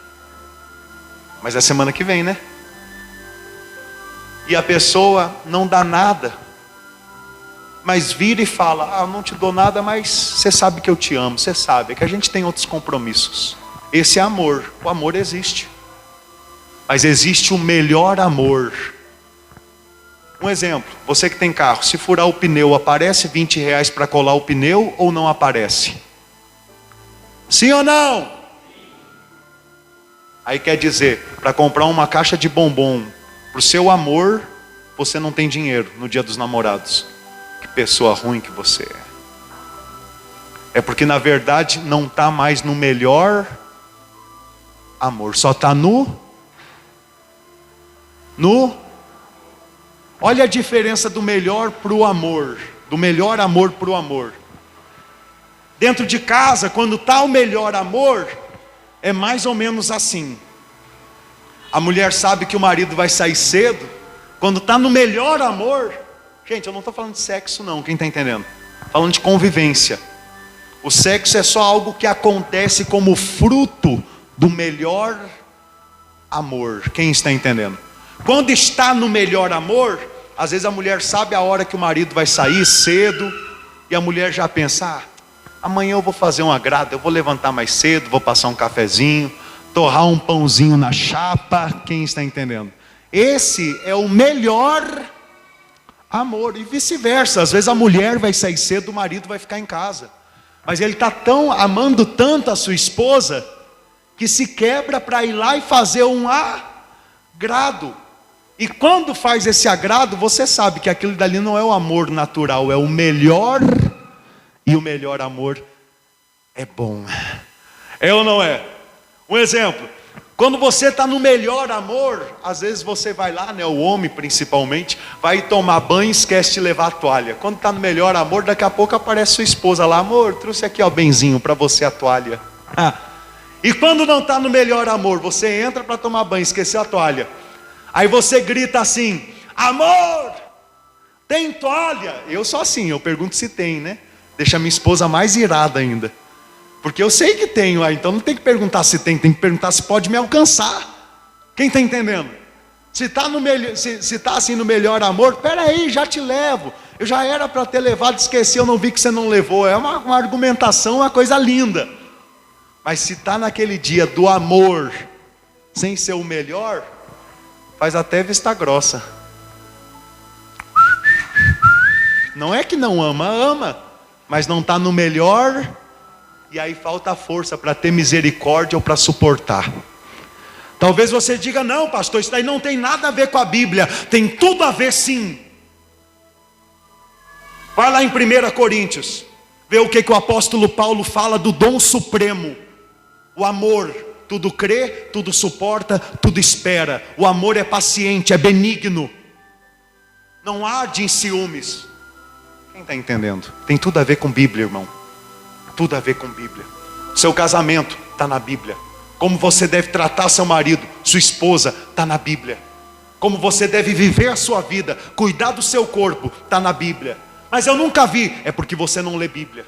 Agora não vem me culpar por eu pregar, porque está na Bíblia. Quem está entendendo? O Senhor Jesus está dizendo para aquela igreja: abandonastes o melhor amor. E você sabe que esse é um problema de muitos de nós aqui. Quem sabia disso? Muitos de nós, talvez 90%. Isso daqui não é para uma pessoa ou para outra, é praticamente para todas. Tanto você que me assiste em casa, a mesma coisa. Isso daqui é para praticamente todos. E eu não te julgo por isso, eu prego para te conscientizar, você entende? Entende isso? Eu não falo como julgamento, só quero que você entenda o seguinte: quando você chegou na igreja evangélica, não sei se era no ministério que a gente estava ou outro, onde você começou a sua jornada com Jesus, quem era você na presença de Jesus? Você chegava atrasado em alguma reunião? Tinha algo difícil para você fazer para Deus? Você praticava o tanto de pecado que você pratica hoje? Pensa nisso. Como era a sua vida quando você conheceu o amor de Cristo, a entrega dele na cruz? Quem era você? E como que você é hoje? Eu sei, assim como eu, você foi usado, você foi explorado, você foi enganado. Porém hoje, aqui nesse ministério, o Senhor Jesus está falando contigo: está na hora de voltar ao primeiro amor. Não fique com o coração corrompido, sujo, porque os outros fizeram isso, aquilo e aquele outro com você. Olhe para Ele, olhe para a palavra, aproveite essa grande oportunidade que Jesus Cristo está dando para você. Porque aonde você encontra uma porta como a nossa, aonde você encontra uma igreja como a nossa, que Deus nos deu por misericórdia, pensa comigo, aonde você vê? Aonde, igreja? Agora não adianta nada a gente trazer a carga negativa dos outros ministérios para cá e ficar de birrinha, de biquinho, de coração duro com a obra de Deus. Está entendendo? Sabe como que era a igreja primitiva no melhor amor? Como que eles lidavam com a obra? Quer ver na palavra de Deus? Quer ir lá na igreja primitiva e participar de uma reunião? Quem quer? Você quer? Vai então no livro de Atos dos Apóstolos, capítulo 4. Vai aí em casa também. Atos dos Apóstolos, capítulo 4, versículo 32. Olha como era a igreja no primeiro amor. Atos dos Apóstolos, capítulo 4, versículo 32.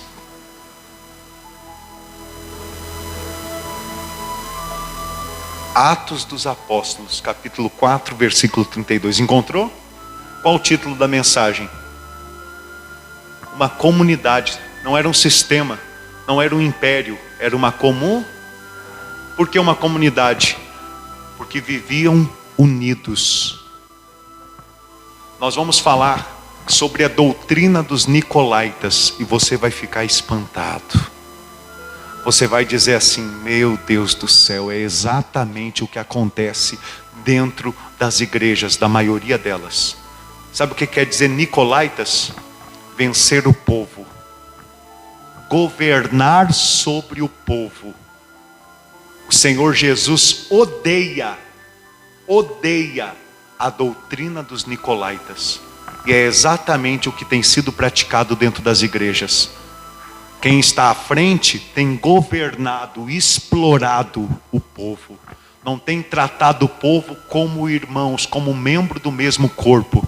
Tem tratado o povo como inferiores. Isto é a doutrina dos nicolaítas. Olha como vivia a igreja no primeiro amor, no melhor amor. Versículo 32 diz assim: da multidão dos que creram, era um o coração e a alma. Ninguém considerava exclusivamente sua nenhuma das coisas que possuía. Tudo, porém, lhes era comum. Irmãos, olha aqui para mim. Compara com a nossa vida hoje e veja o quanto nós estamos degradados. Olha como a igreja era no início. Pensa. Ninguém considerava seu o que tinha, mas considerava como de todos. E se alguém chegar para você aí agora e pedir o seu carro emprestado, o que você vai dizer? Carro é que nem mulher, a gente não empresta. Isso está na Bíblia? É porque o seu coração está no seu carro. O Senhor Jesus não ensina isso.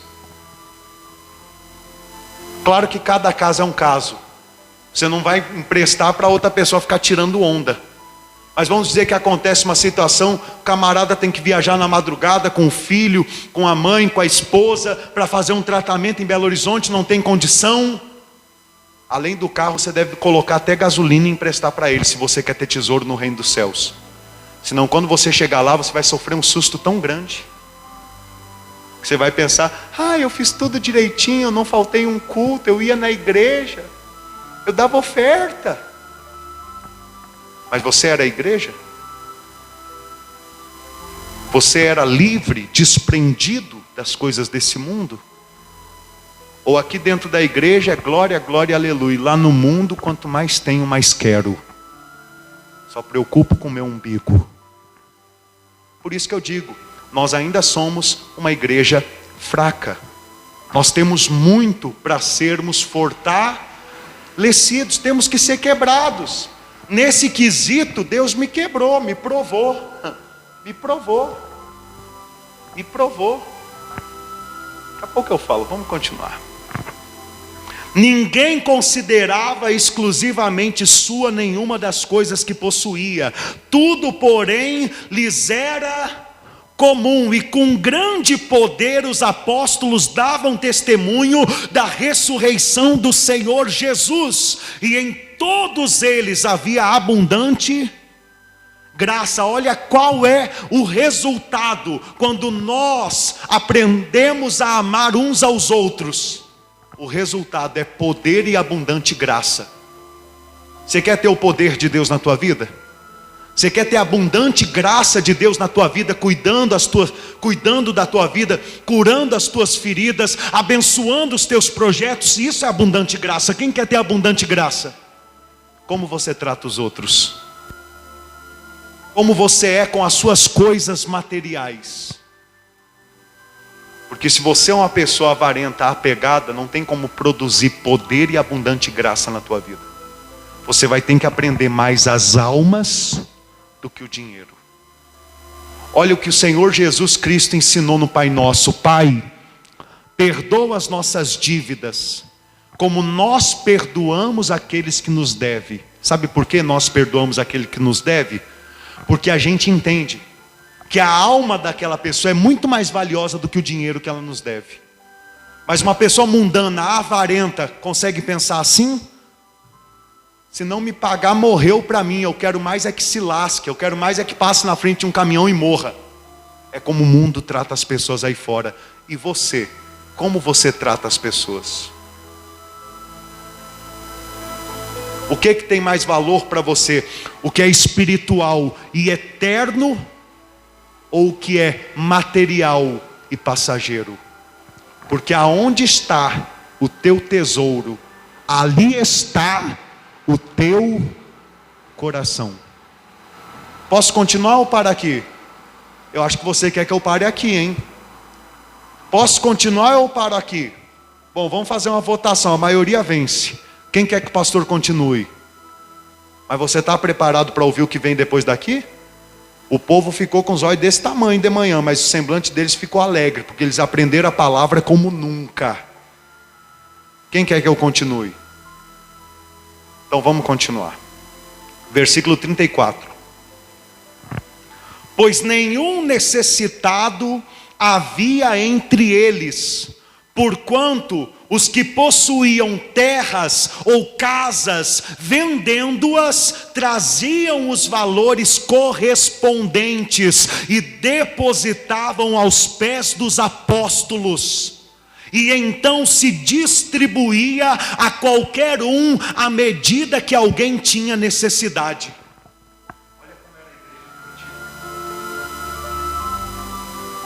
Vou ler de novo. Pois nenhum necessitado havia entre eles, porquanto os que possuíam terras ou casas, vendendo-as, traziam os valores correspondentes e depositavam aos pés dos apóstolos. Então se distribuía a qualquer um à medida que alguém tinha necessidade. Diga assim, diga comigo, o amor era recíproco. O amor vinha e o amor ia. O povo tinha tanto amor pelas palavras de Cristo e pelo próximo no Espírito Santo, quando entendiam que a pessoa do lado era seu irmão, era sua irmã, que aqueles que tinham 2, 3, 4, 5 casas, 20 propriedades, iam lá e abriam mão. Se é de tudo ou de uma ou outra, cada pessoa era de uma forma, mas eles abriam mão, eles vendiam. Sabe o que eles faziam? Pegavam, traziam na comunidade e colocavam aos pés dos apóstolos. Sabe o que os apóstolos faziam com dinheiro? Não era isso daqui, ó. Conta no exterior, vida de luxo. O amor era recíproco. O dinheiro entrava e automaticamente eles procuravam quais são os irmãos mais necessitados. E eles doavam do dinheiro, ou casa, ou alimento, ou veste para aquelas pessoas, para aqueles irmãos. Assim era a igreja no seu melhor amor. Derramavam rios de dinheiro aos pés dos apóstolos. Sabe, seu Maurício, por que aos pés dos apóstolos? Sabe por quê? Não? Sabe por que eles faziam isso, abrindo mão de bens materiais para colocar aos pés dos apóstolos? Abra sua Bíblia em Mateus capítulo 6, versículo 24, eu quero te revelar. Olha por quê. Porque eles ouviram essa pregação, e no primeiro amor essa pregação faz a pessoa abrir mão de muita coisa pelo reino dos céus. Capítulo 6, versículo 24. E você que está em casa, está entendendo a gravidade? O que é fazer a obra de Deus? O que é o primeiro amor? Mateus capítulo 6, versículo 24, diz assim, olha o que o Senhor Jesus falou, igreja. Ninguém pode servir a dois senhores, porque ou há de aborrecer-se de um e amar ao outro, ou se devotará a um e desprezará ao outro. Não podeis servir a Deus e as riquezas. A igreja no primeiro amor, quando ouviu isso, disse o quê? Eu estou sendo escravizado pelas riquezas desse mundo. Eu estou perdendo tempo de doar minha vida para o Senhor Jesus, de ganhar almas para o reino dos céus, para ficar só envolvido em coisas materiais, momentâneas. Não, a partir de hoje não. Mamon, palavra riqueza aqui é o falso Deus Mamon, quem está entendendo? No grego é Mamon, é o falso Deus, é o único Deus falso que há na terra, que o Senhor Jesus comparou servidão com o nosso Deus. Por quê? Posso falar? Não, né? Posso? Porque Mesmo dentro das igrejas, hoje em dia, as pessoas têm servido mais a Mamon do que a Deus. A maioria de nós aqui, quando começamos a ser dizimistas, posso falar? Começamos a ser dizimista por causa de Mamon. Sabe por quê? Porque entrou no nosso coração que se a gente desse o dízimo, a gente ia ganhar mais. Isso é antibíblico. Eu garanto que a maior oferta que você já deu para Jesus na tua vida foi por barganha, não foi por amor.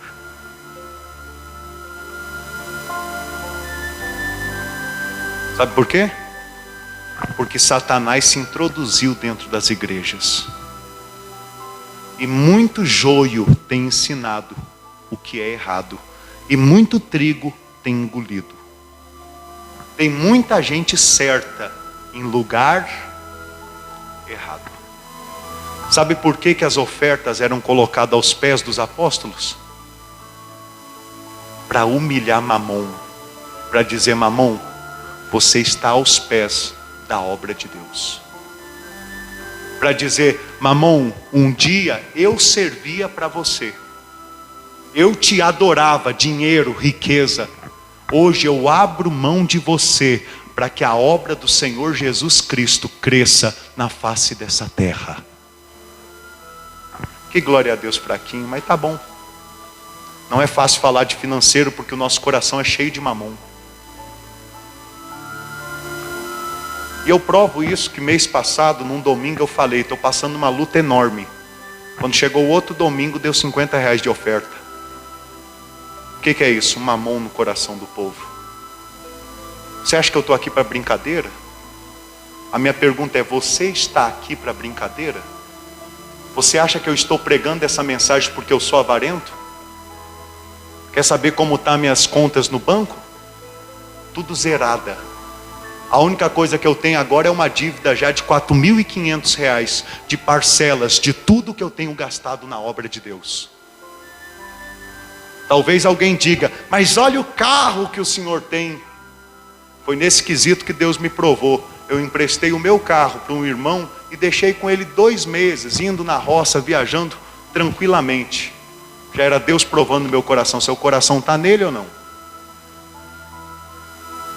Eu estava disposto a vender o carro para mais uma vez não ter aperto e não ter que oprimir os irmãos para ofertar.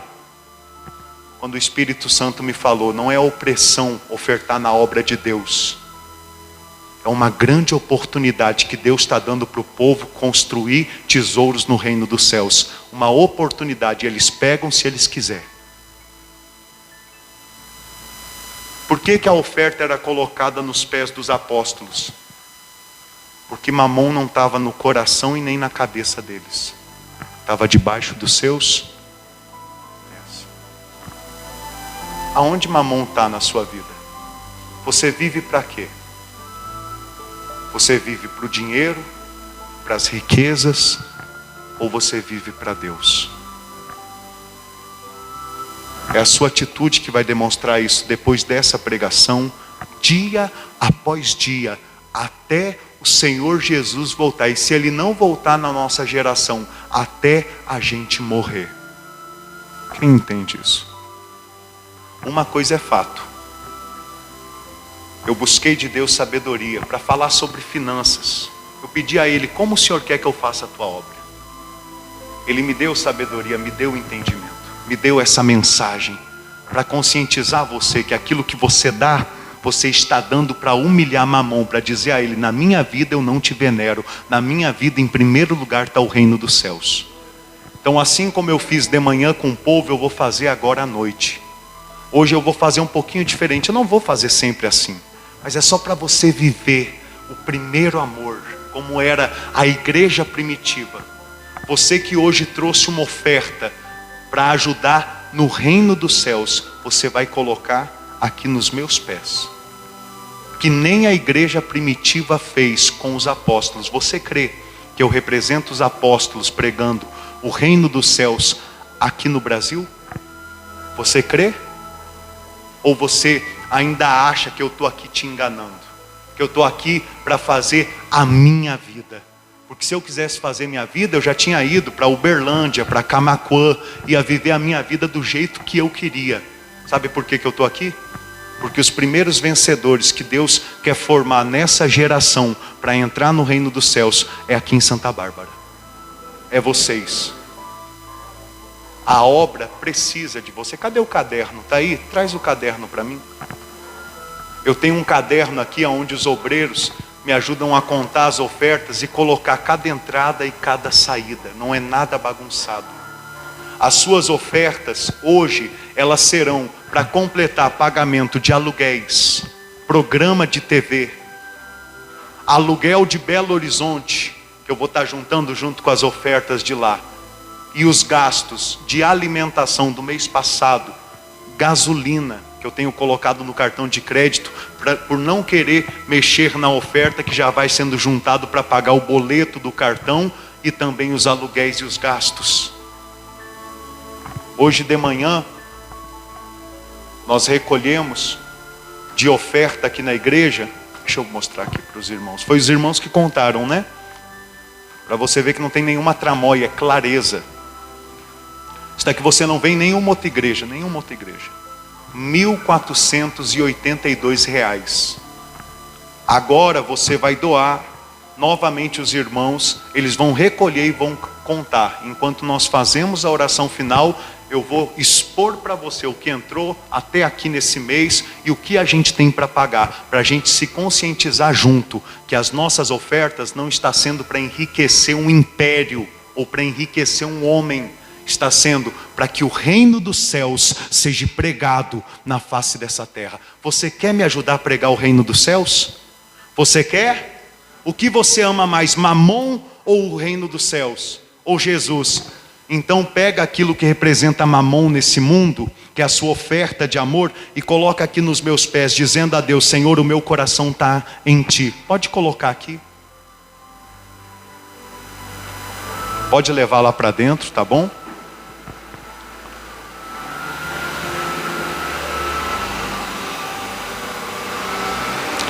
Com grande poder os apóstolos davam testemunho da ressurreição do Senhor Jesus.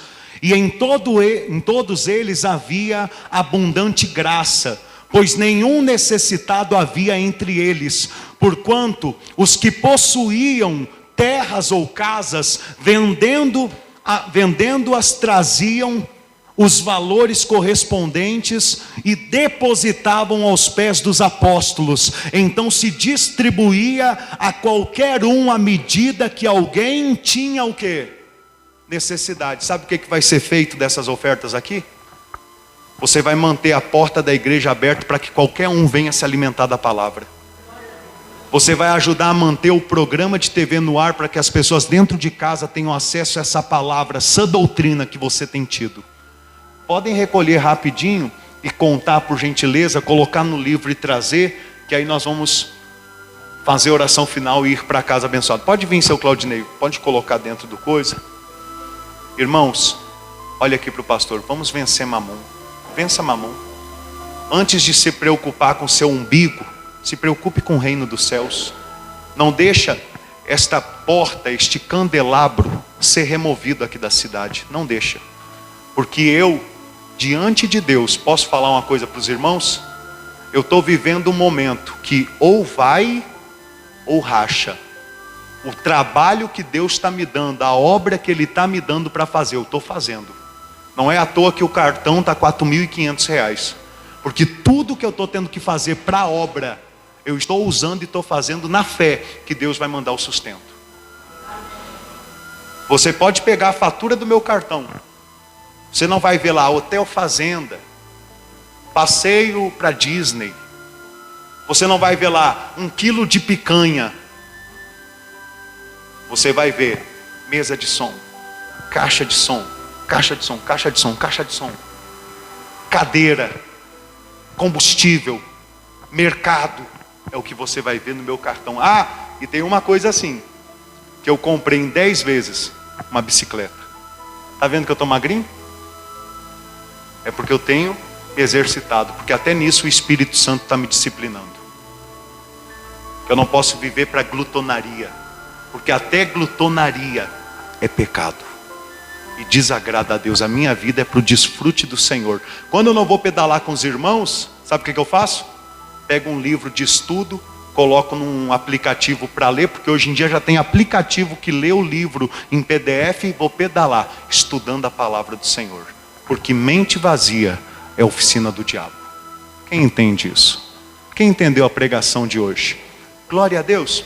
Se coloque de pé, por gentileza.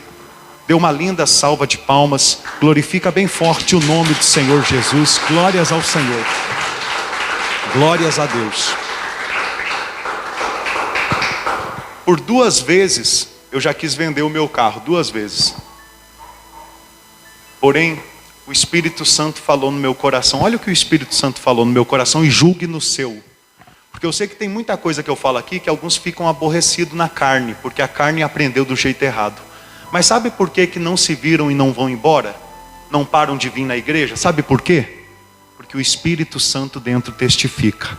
Então a carne fica irada, mas o Espírito se alegra. Porque dentro a pessoa vê, verdadeiramente eu estou ouvindo o que vem de Deus. Por mais que doa, por mais que seja novidade, mas é espiritual. Olha o que o Espírito Santo falou no meu coração. Para com essa bobeira de querer abrir mão do seu carro. Você ter um carro melhorzinho, fazendo a obra do reino dos céus, é uma humilhação para Mamon. Como é que você vai ficar viajando com a sua família, onde eu te mandar para pregar o evangelho do reino, num carrinho simples, colocando a sua família em perigo, sofrendo? Então calma o seu coração, não precisa de um carro de 100 mil, 200 mil, 300 mil, 1 milhão, como muitos pregadores por aí que ficam posando com a Ferrari, com Lamborghini, com a BMW. Mas tem um carrinho meia boca para dirigir, isso não é avareza, isso é necessidade. Quem está entendendo? Mas se eu pensei 2 vezes, eu pensei. Só não vendi porque o Espírito Santo me falou isso. Presta aqui. Amém. Irmãos, nós recolhemos hoje. Não colocou ainda quanto? 478. Nós recolhemos hoje, na ceia do Senhor, 478 reais. Alguém aqui tem um celular com calculadora para fazer uma conta para mim? Tem? Alguém tem? Tem? Então tá bom, pode baixar a máscara aí onde a senhora está, longe, né? E falar mais alto. Terça-feira, que foi dia 1º do mês de junho, nós recolhemos 254 reais. Faz aí, 254. Sexta-feira, que os irmãos estavam aqui e contaram junto comigo, nós recolhemos 805. Faz 254 mais 805. Domingo nós recolhemos, hoje cedo, põe aí 1.482. Calma, e agora à noite nós recolhemos 478. Então nós recolhemos aqui, até hoje, dia 6, 3.019 reais. Agora faz uma conta para mim, menos 1.600, que é o aluguel da igreja. Menos R$1.000, que é o aluguel da casa. Quem mora aqui em Santa Bárbara sabe por que é tão caro. Né, igreja? O carro, por ter uma garagem, já é um absurdo. Menos R$600, que é o programa de TV. Menos R$700, que é o aluguel lá de Belo Horizonte. E menos R$4.500, que é o cartão de crédito que usa o combustível, alimentação e as coisas da igreja que foram parceladas. Quanto que dá? Menos quanto? Na verdade, põe menos mais 100 aí, menos mais 120. Coloca aí. Deu quanto? 5.500. Por que menos 120? Porque só agora, de manhã até agora, eu já tive que gastar mais R$90 para tirar a marca da água do aplicativo KineMaster, onde eu faço os vídeos, e também mais R$40 impulsionando um vídeo, convidando o povo para receber a sã doutrina em Belo Horizonte. Ou seja, o que eu preciso para pagar as contas até o final do mês é R$5.581. Essa é a nossa E sinceramente, De manhã nós tínhamos aqui umas 30 pessoas, agora à noite mais 30, 60. Isso é fácil, não fica pesado. Para pensar, 60 pessoas, divide por 60 esse valor, não vou nem falar, porque eu não quero estipular nada. Mas é difícil? Pastor, mas e se colocar aí, pelo que o senhor falou, cadê a sua renda? Irmãos, eu estou muito feliz em ter o que comer e gasolina para pregar o evangelho, não estou preocupado com renda. Você não entendeu isso ainda? Você não entendeu que eu não estou te pedindo dinheiro para mim, é para a obra? Agora você está entendendo melhor, tá ou não está? Porque agora está de uma forma clara. E vai continuar assim o mês todo. Não eu pedindo para você colocar toda vez a oferta que eu não quero, parar, né, no culto para fazer isso daqui toda vez. Isso daqui foi só para te conscientizar. Mas vamos dizer, domingo que vem, recolhemos a oferta, botamos. Terça-feira eu falo, até aqui atingimos tanto, glória a Deus, que Deus multiplique na tua vida. Só para você estar ciente, porque eu não vou te dar nenhum envelope pedindo uma oferta estipulada. Eu não vou mercandejar a palavra de Deus falando que se você der tanta oferta, Deus vai te abençoar. As bênçãos de Deus é pela graça. Quer ser abençoado? Ora mais, crente. Mas uma coisa é fato, o Senhor Jesus, Ele conta com a sua ajuda, para que uma igreja sem heresia se mantenha e cresça na face dessa terra. Quem entendeu? Amém? Meu Deus, é tão suave falar de finanças hoje. Antigamente tinha que plantar envelope, bater meta, uma dor de cabeça, quase morria do coração. Por quê? Porque Deus não estava no meio, era só na força do braço humano. Hoje que Deus está no meio, o pastor fala e o Espírito Santo no teu coração testifica. Pode guardar lá. Da mesma forma, você que está assistindo e que deseja que essa obra cresça, você também pode estar contribuindo, ajudando. Vamos colocar no caderno, vamos contar da mesma forma e vamos estar divulgando aqui os valores. Tá bom, igreja? Inclusive teve alguém que fez um donativo, não sei se foi de R$110 na conta do Bradesco, na minha conta do Bradesco, porque os bancos que servem a Mamon não querem abrir conta para a igreja, mas vão abrir no tempo de Deus. Mas eu já fui em vários e não permitem. E na necessidade eu falei, pode depositar na minha conta. Onde é que colocava as ofertas? Era no banco? Era onde? Nos pés dos apóstolos. Então não tem problema. O Senhor não habita no CNPJ da igreja, o Senhor habita no nosso.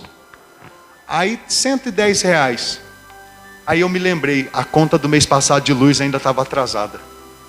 Aí eu fui lá, paguei. Eita glória! Agora sim, tudo redondinho. Amém? Vamos fazer a oração final? Coloque as mãos no seu coração, feche os seus olhos, eleve os seus pensamentos ao único que é digno da sua oração, do seu amor, da sua entrega. O nome dele é Jesus Cristo. E nós estamos aqui, Senhor, para fazer a tua obra, para pedir para o Senhor fazer a tua obra conosco, por nosso intermédio.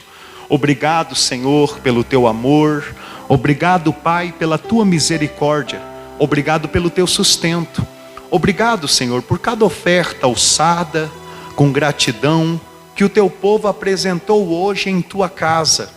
Senhor, eu não peço que o Senhor os prospere, para eles viverem uma vida de luxúria e se afastar da tua presença. Eu peço que o Senhor prospere aqueles que têm o desejo de superabundar na tua obra, ajudar os pobres, fazer boas obras, usar aquilo que o mundo usa para mamon, usar para o reino dos céus. A estes eu peço, prospera, multiplica, derrama do ouro, da prata e do bronze sobre a sua vida. A esse sim, Pai, oramos pela nossa família. Ore pela sua família agora. Peça para a salvação alcançar o seu filho, a sua filha, o seu marido, a sua esposa, o seu pai, a sua mãe. Peça para Deus, Senhor, como o Senhor salvou Ló de Sodoma e Gomorra. Tem muita gente certa em lugares errados. Salva a nossa família também das heresias, dos salteadores, daqueles que mercadejam a tua palavra, daqueles que barganham contigo. Leva eles, Pai, a sinceridade, a verdade, ao caminho estreito. Faça com que eles passam pela porta estreita e andem no caminho apertado, em nome do Senhor Jesus. E eu sei, Senhor, que Mamon já foi envergonhado, e que muitas pessoas aqui já receberam a sabedoria do alto para serem colunas da obra do Senhor. Diga: Senhor Jesus, eu saio da sua casa de oração, mas o meu país, o meu estado, a minha cidade, a minha família, eu coloco em tuas mãos, para que seja feita a tua vontade. Diga glória a Deus e glorifica bem forte o nome do Senhor Jesus. Diga obrigado, Jesus. Amém. Amém. Amados irmãos, enxergue a partir de hoje, até Jesus voltar dessa forma. Toda vez que você for apresentar algo, você está humilhando Mamon. Você está o quê? Amém. Posso pedir um abraço? Diga: Senhor Jesus, equipe de fé, Pastor João, povo de Deus, mais alto, povo de Deus que está em casa, um abraço para todos os irmãos. Se alguém quer um atendimento, eu estarei aqui do lado do altar. Que Deus os abençoe.